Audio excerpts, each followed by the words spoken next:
तो दोस्तों नमस्कार, स्वागत है आप सभी का हमारे यूट्यूब चैनल MK Job 02 पर। तो जैसे आपने वीडियो प्रारंभ भी कर दिया है तो प्लीज़ ज़रूर देखें, यह आपके लिए कुछ फ़ायदेमंद ही होगी। तो हम आपके लिए कक्षा 6 से और 10 तक की जो राजस्थान अध्ययन है उस बुक का अध्यापन करवा रहे हैं, और हम कक्षा 6 की बुक है उसका अध्ययन करवा चुके हैं। जो कक्षा 7 की बुक है उसका आज अपना जो अगला अध्याय है, तीसरा अध्याय, ठीक है। तो प्रारंभ करते हैं उस अध्याय को। अध्याय है कृषि एवं सिंचाई, यानी कि राजस्थान में या पूरे भारत में कौन कौन सी कृषि होती है तथा कौन कौन सी ऋतु में होती है, ठीक है। तो जो ये प्रारंभ की 4 लाइन है इसमें केवल पढ़ने के लिए कुछ नहीं है, क्योंकि आपके पास भी समय बहुत ही कम है। तो इसमें केवल यह है कि गेहूं की फसल, ठीक है, और कुछ नहीं है। तो प्रारंभ करते हैं कृषि का महत्व, यानी कि कृषि हमारे लिए क्यों आवश्यक है, क्यों हमें खेती करनी चाहिए। तो कृषि एक प्राथमिक व्यवसाय है। बहुत अच्छा क्वेश्चन बन सकता है कि कृषि कैसा व्यवसाय है। तो प्राथमिक, फसल उगाकर खाद्यान्न एवं अन्य उत्पादन पैदा करना कृषि कहलाता है। तो कृषि की यहाँ पे परिभाषा दी है और वो भी छोटी सी है कि कृषि कहते किसे हैं। तो फसल उगाकर खाद्यान्न एवं उत्पादन पैदा करना ही कृषि है। राज्य की लगभग 2/3 जनसंख्या का मुख्य व्यवसाय कृषि है, यानी कि जो राजस्थान है उसकी 2/3 यानी कि जो कुल जनसंख्या है उसका 75%, ठीक है, क्या करती है, कृषि पर निर्भर है। राज्य की अधिकांश जनसंख्या कृषि एवं कृषि से संबंधित कार्य करने से ही अपनी रोजी रोटी कमाती है, यानी कि जो राज्य की जो जनसंख्या है वह अपनी रोजी रोटी किससे, कृषि से ही कमाती है। कृषि से उद्योगों को कच्चा माल मिलता है और साथ ही राज्य की आत्मनिर्भरता बढ़ती है। यानी कि जो कृषि है, जो किसान भाई कृषि करते हैं उसी से क्या, उद्योगों को कच्चा माल मिलता है, ठीक है, और उनसे क्या, राज्य को आत्मनिर्भरता बढ़ती है, यानी कि राज्य किसी दूसरे राज्य पर निर्भर नहीं रहता। तो हम देखेंगे प्रमुख फसलें, यानी कि फसलें कौन कौन सी हैं। प्रत्येक फसल को एक निश्चित तापमान, पानी की मात्रा, मृदा, जलवायु की आवश्यकता होती है। यानी कि जितनी भी फसल है भाई, चाहे वो रबी की फसल हो, खरीफ की फसल हो या जायद की फसल हो, सबके लिए जल की आवश्यकता होती है, किसी के लिए अधिक तो किसी के लिए कम। तो यहाँ पर एक सारणी में दिया हुआ है कि फसलें कौन कौन सी हैं और कौन से महीने में बोई जाती है, कौन से महीने में कटाई की जाती है। तो फसलों को मुख्य रूप से 3 भागों में बांटा गया है। किसके आधार पर, मौसम के आधार पर। तो मौसम के आधार पर फसलें 3 प्रकार की हैं, रबी, खरीफ और जायद। अब पढ़ेंगे रबी की फसल। रबी की फसल की बुवाई अक्टूबर नवंबर में की जाती है, ठीक है। जो रबी की फसल है उसकी बुवाई अक्टूबर नवंबर में की जाती है तथा कटाई मार्च और अप्रैल में, ठीक है। तो आप पहले ये ध्यान रखना, सबसे पहले तो बुवाई कब, अक्टूबर नवंबर में, और कटाई मार्च अप्रैल में। अब इसमें कौन कौन सी फसलें बोई जाती हैं, गेहूँ, सरसों, चुकंदर, चना, जौ। वैसे और भी है लेकिन मुख्य रूप से इन्हीं को पूछा जाता है बार बार। तो गेहूँ, सरसों, चुकंदर, चना और जौ। अगली फसल है खरीफ की फसल। खरीफ की फसल की बुवाई जुलाई और अगस्त के प्रथम माह में, ठीक है, अधिकांश तो जुलाई में हो जाती है। कटाई, खरीफ की फसल की कटाई अक्टूबर और नवंबर में की जाती है। इसकी कटाई अक्टूबर नवंबर में की जाती है। अब देखते हैं खरीफ की फसल में कौन कौन सी फसलें आती है। बाजरा, ग्वार, मक्का, चावल, मूंग, मोठ, तिल, ज्वार, मूंगफली, कपास और गन्ना। तो खरीफ की फसल में कौन कौन सी, बाजरा, ग्वार, मक्का, चावल, मूठ, मूंग, तिल, ग्वार, मूंगफली, कपास और गन्ना। अगली एक फसल है जायद। जायद की फसल क्या है, गर्मियों में अधिक की जाती है। इसमें कब, अप्रैल में, ठीक है, अप्रैल माह में। और इसमें मुख्य रूप से फल या तरबूज, खरबूज, सब्जी व ककड़ी आदि की जाती हैं, ठीक है।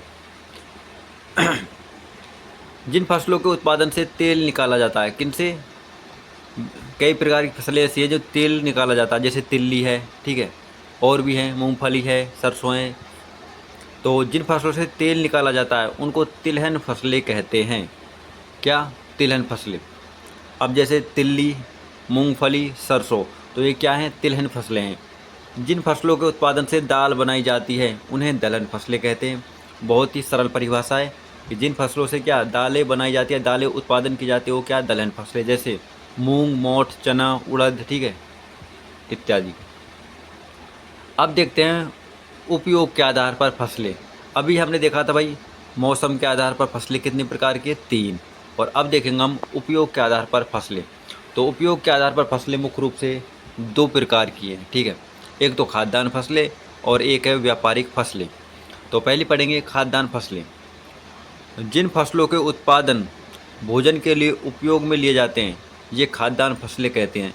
यानी कि जो फसलें केवल खाने के लिए या भोजन के लिए ली जाती हैं उनको क्या खाद्यान्न फसलें बोलते हैं। कौन कौन सी हैं? गेहूँ है, जौ, ज्वार, मक्का, चावल, दालें। अगली फसलें हैं व्यापारिक फसलें। जिन फसलों का उत्पादन केवल व्यवसाय के लिए किया जाता है उन्हें व्यावसायिक फसलें कहते हैं। यानी कि जिन फसलों का उत्पादन किसके लिए? व्यवसाय के लिए किया जाता है। व्यवसाय मतलब धंधा, ठीक है, यानी कि रोजगार के लिए। तो उनको क्या बोलते हैं भाई? व्यावसायिक फसलें, जिसमें कपास, गन्ना, तंबाकू, तिलहन, ठीक है। कौन कौन सी है? कपास, गन्ना, तंबाकू और तिलहन। आगे देखते हैं अब प्रत्येक फसल के बारे में, उसके लिए कौन कौन सा मौसम अनुकूल है और राजस्थान के किस ज़िले में कौन सी फसल अधिक होती है। तो पहली फसल है गेहूँ। गेहूँ रबी की फसल है, ठीक है, और हमने अभी देखा है यह सर्दी के प्रारंभ में बोई जाती है, यानी कि अक्टूबर नवंबर में, ठीक है, और मार्च अप्रैल में काटी जाती है। तो गेहूँ की फसल राजस्थान में शीतकाल में उगाया जाता है। तो गेहूँ कब उगाया जाता है? शीतकाल में। राजस्थान के प्रमुख गेहूँ उत्पादन जिले श्रीगंगानगर, हनुमानगढ़, कोटा, बारा, भरतपुर। तो राजस्थान में जो गेहूँ उत्पादन जिले हैं कौन से? श्रीगंगानगर, हनुमानगढ़, कोटा, बारा। राजस्थान का जो श्रीगंगानगर है उसको क्या राजस्थान में सर्वाधिक गेहूँ उत्पादन करने वाले जिलों में शामिल किया गया है। अगली जो फसल है वह है ज्वार और जौ। यह शुष्क और अर्धशुष्क जलवायु में फसलें हैं, ठीक है। जो जौ है वह शुष्क और अर्धशुष्क जलवायु की फसलें, यानी कि कम वर्षा वाले क्षेत्रों में अधिक होती है। जौ का उत्पादन जयपुर, श्रीगंगानगर, सीकर, अलवर, भीलवाड़ा, अजमेर, झुंझुनू, नागौर इत्यादि जिलों में किया जाता है। यानी कि जो जौ और ज्वार है इसका उत्पादन जयपुर में, श्रीगंगानगर, सीकर और अलवर इत्यादि जिलों में किया जाता है। ज्वार का उत्पादन अजमेर में, पाली, भीलवाड़ा, भरतपुर और जयपुर। देखो ये आंकड़े बदलते रहते हैं समय के साथ, ठीक है। तो आप मेरी सलाह के अनुसार आर्थिक समीक्षा की जो बुक है उसका भी अवलोकन जरूर करें। उसमें क्या जिले बदले हुए होते हैं, ठीक है। तो आपको इनमें से केवल प्रारंभ के 2 जिले ध्यान रखने हैं। अगला है तीसरा मक्का। मक्का राजस्थान का विशेषकर मेवाड़ का प्रमुख भोजन है। यानी कि मेवाड़ राजस्थान का दक्षिण में, ठीक है, उदयपुर है, राजसमंद, चित्तौड़गढ़, प्रतापगढ़ इत्यादि जो क्षेत्र हैं यह कहाँ मक्का के प्रमुख उत्पादक क्षेत्र हैं। मक्का से ही पॉपकॉर्न, कॉर्नफ्लेक्स इत्यादि खाद्य पदार्थ बनाए जाते हैं। भीलवाड़ा, उदयपुर, बांसवाड़ा, चित्तौड़गढ़, राजसमंद आदि प्रमुख मक्का उत्पादक जिले हैं। यानी कि मक्का उत्पादक जिले कहाँ पर हैं? राजस्थान का जो मेवाड़ क्षेत्र है वह राजस्थान का सबसे ज़्यादा मक्का उत्पादक क्षेत्र है। अगला है बाजरा, ठीक है। अगली फसल कौन सी है? बाजरा। राजस्थान की जलवायु बाजरे के लिए उपयुक्त है। यानी कि जो बाजरा है वह शुष्क जलवायु में अधिक अच्छा होता है। यह कम वर्षा, उच्च तापमान, उपजाऊ बलुई मृदा में उगाया जाता है। तो ये प्रश्न अच्छा बन सकता है कि बाजरे का उत्पादन कौन सी मिट्टी में अधिक होता है? तो कौन सी में? बलुई मृदा में, ठीक है। राजस्थान का प्रमुख खाद्यान्न है क्या? बाजरा। बाजरे के उत्पादन की दृष्टि से राजस्थान का भारत में प्रथम स्थान है। राजस्थान में बाजरा अलवर, जयपुर, सीकर, नागौर, जोधपुर जिलों में उत्पादित किया जाता है। तो जो बाजरा है राजस्थान में, देखो राजस्थान के पश्चिम जिलों में अत्यधिक उत्पादित किया जाता है। अगली जो फसल है चना। चना रबी की प्रमुख फसल है, ठीक है। तो चना भी किसकी फसल है? रबी, यानी कि यह भी कब होती है? सर्दियों में। चने का उत्पादन बीकानेर, जैसलमेर, अजमेर, जयपुर, पाली जिलों में होता है। जो चना है इसका उत्पादन कहाँ होता है? बीकानेर, जैसलमेर, अजमेर और पाली। चने के अलावा मूंग, मोठ, उड़द और अरहर अन्य दलहन हैं जो राज्य में उत्पादित होती हैं। यानी कि चना भी क्या है? एक दाल है, और इसके अनुसार और भी क्या दालें हैं? मूंग, मोठ, उड़द, ये भी क्या चने के साथ साथ ही उत्पादित होती हैं। अगली फसल है सरसों की फसल।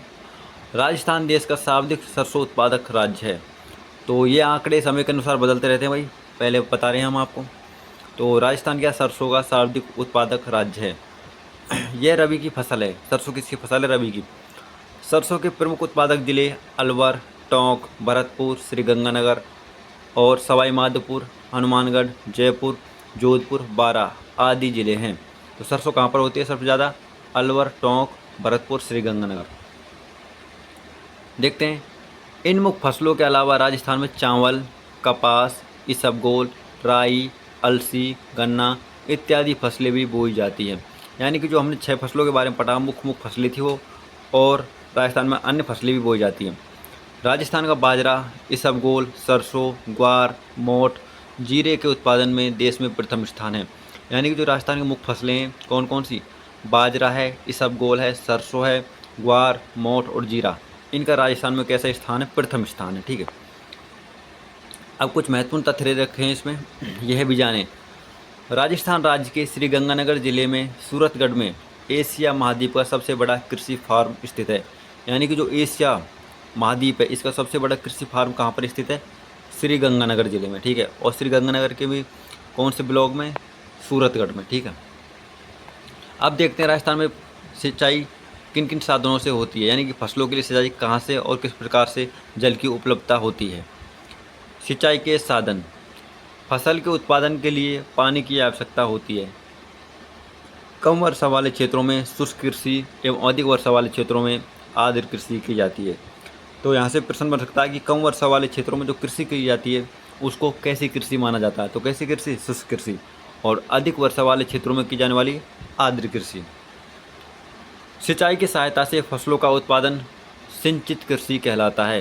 यानी कि जो हम सिंचाई करते हैं और उस कृषि को क्या बोलते हैं भाई? सिंचित कृषि कहते हैं। विभिन्न क्षेत्रों में भिन्न भिन्न प्रकार के सिंचाई के साधन काम के लिए उपयोग में लिए जाते हैं। यानी कि जो भिन्न भिन्न क्षेत्र हैं उनमें सिंचाई के साधन अलग अलग हो सकते हैं। जैसे राज्य में सिंचाई के प्रमुख साधन हैं कुएँ व नलकूप, नहरें, तालाबें इत्यादि। तो राजस्थान में जो सिंचाई के साधन हैं कुएँ हैं, नलकूप है, नहरें और तालाब हैं। राजस्थान में सिंचाई के साधनों में से सर्वाधिक सिंचाई नलकूप से की जाती है, यानी कि ट्यूबवेल यानी कि मोटर से। ठीक है, राजस्थान में सर्वाधिक सिंचाई किससे? नलकूप से। जयपुर, भरतपुर, अलवर, दौसा, धौलपुर, करौली, सवाई माधोपुर, अजमेर आदि जिलों में इन साधनों की सिंचाई की जाती है। यानी कि नलकूप से जो सर्वाधिक सिंचाई की जाती है वह कहाँ पर? जयपुर, अलवर, भरतपुर। आपको 3 ही रखने हैं याद, बहुत है 3। चलते हैं आगे की ओर। अब आपको यहाँ पर चित्र दे रखे हैं कि कुआं क्या है और नलकूप क्या है। ठीक है, तो आप समझ सकते हैं अच्छी तरह। उसके बाद तालाब और नहरें दे रखी हैं। ठीक है, अब देखते हैं राजस्थान में इंदिरा गांधी नहर से श्रीगंगानगर, हनुमानगढ़, बीकानेर, जैसलमेर ज़िले में नहरी सिंचाई की जाती है। यानी कि राजस्थान के जो उत्तरी जिला हैं, ठीक है, श्रीगंगानगर है, हनुमानगढ़ है, बीकानेर और जैसलमेर। जैसलमेर पश्चिमी जिला है। तो यहाँ पर किससे सर्वाधिक सिंचाई होती है? नहरों से। भीलवाड़ा, बूंदी, कोटा, अलवर, टोंक, चित्तौड़गढ़, बांसवाड़ा, डूंगरपुर, उदयपुर, अजमेर, जोधपुर, पाली, जालौर इत्यादि जिलों में भी नहरों से सिंचाई की जाती है। यानी कि जो मुख्य ज़िले हैं वो हमने आपको हाईलाइट कर दिए हैं कि कौन से क्षेत्र में नहरों से सिंचाई अधिक होती है। अब ये आंकड़े दे रखे हैं यहाँ पर 2016 और 17 के। ठीक है, तो आपको ये पढ़ने की ज़रूरत नहीं है क्योंकि आंकड़े नए आ चुके हैं। ठीक है, आप इनको ना पढ़े तो बेहतर है, क्यों? आप इससे उलझन में जा सकते हो और आर्थिक समीक्षा में जो नए आंकड़े ही पूछे जाते हैं। आगे देखते हैं, भूजल के अत्यधिक उपयोग से भूमिगत जल स्तर नीचे जा रहा है। यानी कि जब हम अत्यधिक जल का उपभोग बनेंगे, यानी कि उत्पादन करेंगे, ठीक है, निकालेंगे, उपभोग करेंगे, तो क्या भूमिगत जल के स्तर कैसे जाता है? नीचे जाता है। वर्षा जल के संरक्षण एवं प्राकृतिक जल स्रोत के पुनरुद्धार की आवश्यकता है। यानी कि जो वर्षा जल है उसको पुनः ज़मीन में ले जाने की आवश्यकता है। ठीक है, यानी कि उसको प्राकृतिक स्रोत है उनके माध्यम से पुनः जल स्तर बढ़ाने की आवश्यकता है। कुएँ एवं नलकूपों से की जाने वाली सिंचाई अगर फव्वारा के माध्यम से एक बूंद बूंद सिंचाई पद्धति से की जाए तो जल की बचत होगी। यानी कि जो हम वर्तमान में जल की सिंचाई करते हैं खेतों में, अगर उसकी जगह फव्वारा सिंचाई या बूंद बूंद सिंचाई पद्धति को अपनाया जाए तो क्या इससे हम जल की बचत कर सकते हैं। तो प्रश्न बन सकता है कि सिंचाई में अत्यधिक जल की आवश्यकता न पड़े, इसके लिए हमें कौन सी पद्धति का उपयोग करना चाहिए? तो कौन सी? बूंद बूंद सिंचाई पद्धति का या फव्वारा सिंचाई का।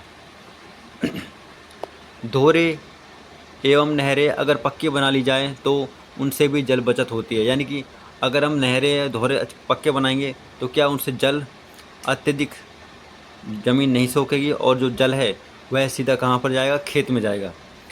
अब ये मुख्य तथ्य दे रखे हैं, यह भी जानें। वाटरमैन, जल पर उसके नाम से प्रसिद्ध राजेंद्र सिंह भारत के प्रसिद्ध पर्यावरण कार्यकर्ता हैं। यानी कि जो वाटरमैन के नाम से जाने जाते हैं वो कौन है, राजेंद्र सिंह जी, ठीक है। ये जल संरक्षण के कार्य करने के लिए प्रसिद्ध हैं। इन्होंने क्या जल को बचाने के लिए विभिन्न पद्धतियों का आविष्कार किया है। उन्होंने नौकरी छोड़कर और घर का सामान बेचकर राजस्थान जैसे राज्य को जल संकट से उभारने के लिए काम किया। यानी कि ये ऐसे व्यक्ति हैं जिन्होंने क्या अपनी नौकरी छोड़कर और जल को बचाने के लिए लोगों को जागरूक किया।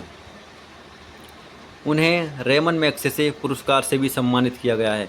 यानी कि इनके इस कार्य को देखकर, इनके इस जल के प्रति अगाध प्रेम को देखकर सरकार ने इसको क्या रेमन मैग्सेसे पुरस्कार से भी सम्मानित किया है। किसको, राजेंद्र प्रसाद जी को। तो यहाँ पर कुछ तथ्य दे रखे हैं, शब्दावली आप देख सकते हो। अब प्रश्न देखते हैं हम एमसीक्यू। रबी की फसलों के समूह को पहचानिए। यानी कि वह फसल कौन सी है जो सर्दी में बोई जाती है। देखो बाजरा, तो क्या गर्मी में बोया जाता है बाजरा। उसके बाद कपास, मूंगफली, ये भी नहीं है। मक्का, गेहूँ, हाँ इसमें से 2 हैं लेकिन तीसरी नहीं है, ठीक है। गेहूँ, चना, सरसों, तो इसका उत्तर होगा डी, ठीक है। तो रबी की फसल है गेहूँ, चना और सरसों। अगला प्रश्न देखते हैं। जल संरक्षण हेतु सिंचाई की उत्तम विधि है। जो अभी पढ़ी हमने कौन सी, बूंद बूंद एवं फव्वारे सिंचाई विधि जल संरक्षण की अच्छी विधि है। अगला प्रश्न है, राजस्थान में खाली जगह फसल होती है तो कितनी, 3। कौन सी, रबी की फसल, खरीफ की फसल और जायद की फसल। अगला प्रश्न है, एशिया का सबसे बड़ा कृषि फार्म राजस्थान में कहाँ पर है। तो कहाँ पर, श्री गंगानगर के सूरतगढ़ स्थान पर, ठीक है।